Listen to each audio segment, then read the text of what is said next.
For more on this issue, we want to bring in Cynthia Lummis, a former Wyoming congresswoman and the founding member of the House Freedom Caucus.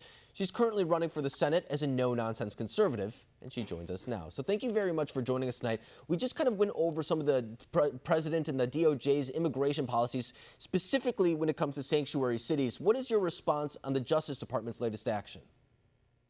Well, it's important that the Justice Department be able to crack down on criminals. It's important they be able to go into courthouses and get them when they have been detained and take them back to their place of origin. And these are all issues that the President and the Department of Justice are trying to address, and I support the President's plan. And Cynthia, you've been in the House of Representatives before, and now you're vying to be in the Senate. This seems like a proposal that when you talk to the average day American, it just kind of makes sense. And of course, there are ideological divides in the country in general, but especially in the legislature right now. What are the hurdles right now in order to get immigration policies done, whether it be sanctuary city policies or when it comes to the southern border? Well, it's very important that like-minded members of the U.S. Senate get together and put together proposals that, working with the White House, have the opportunity to pass. Now, in this hyper-partisan time we're in, that's going to be a particular hurdle. But I believe President Trump is going to be reelected. And I believe when he is reelected, the opportunity to put hyper-partisanship aside and begin to work on some of these issues that benefit first-generation Americans as well as eighth-generation Americans is absolutely timely and important. Now, you decided not to run in 2016, and now you're once again picking up your campaign, this time for the Senate. You're trying to go for the upper chamber. What is your reason now for re-entering politics at this time? Well, I'm reinvigorated, and I'm also concerned about our debt and our deficit.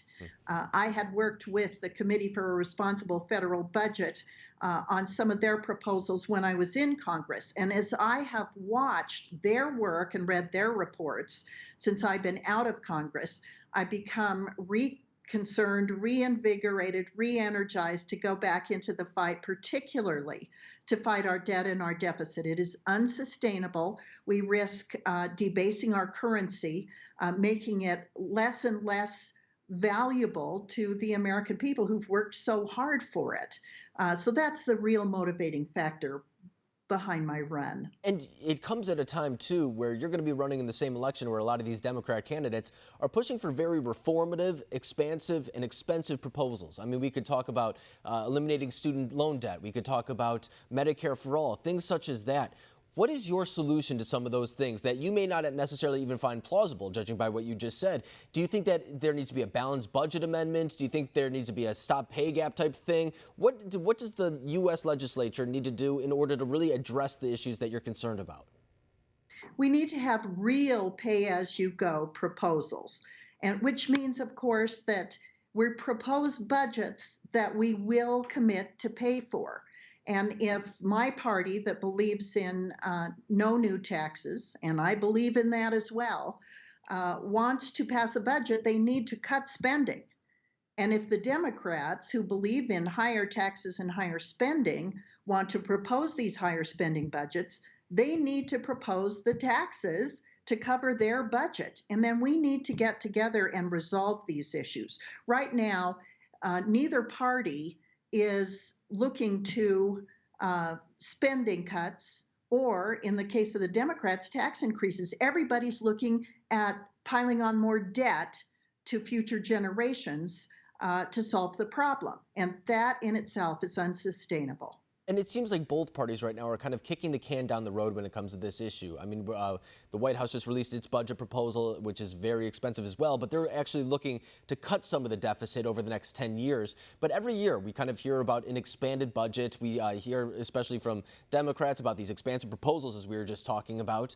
What do you think that what do you think the problem is, guess I should rather say, of why they don't necessarily care about the deficit or the budget or anything like that? I mean, for example, you're concerned about term limits as well. That's something that you vocalized in the past. What is it?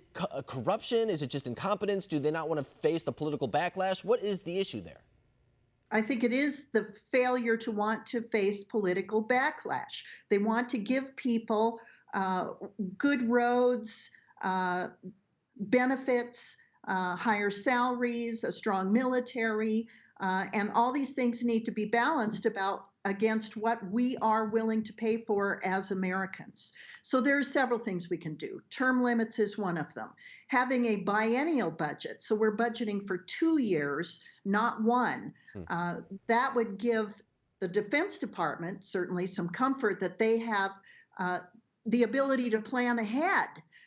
That would be true of other departments as well. Block granting funding to states is a way to help minimize the amount of money we're spending on massive federal programs when the states can administer these programs. All we need to do at the federal level is to block grant it to the states and then make sure the states are spending it for the purposes that were intended. This would save a great deal of money in terms of the size and scope of the federal government and return to the states under the 10th Amendment to the U.S. Constitution the intended purpose and rights of our states and the people who live in them. Yeah, and for all of our viewers, you can find out more about Cynthia's policy proposals at LummisForWyoming.com. Cynthia Lummis, thank you very much for joining us tonight.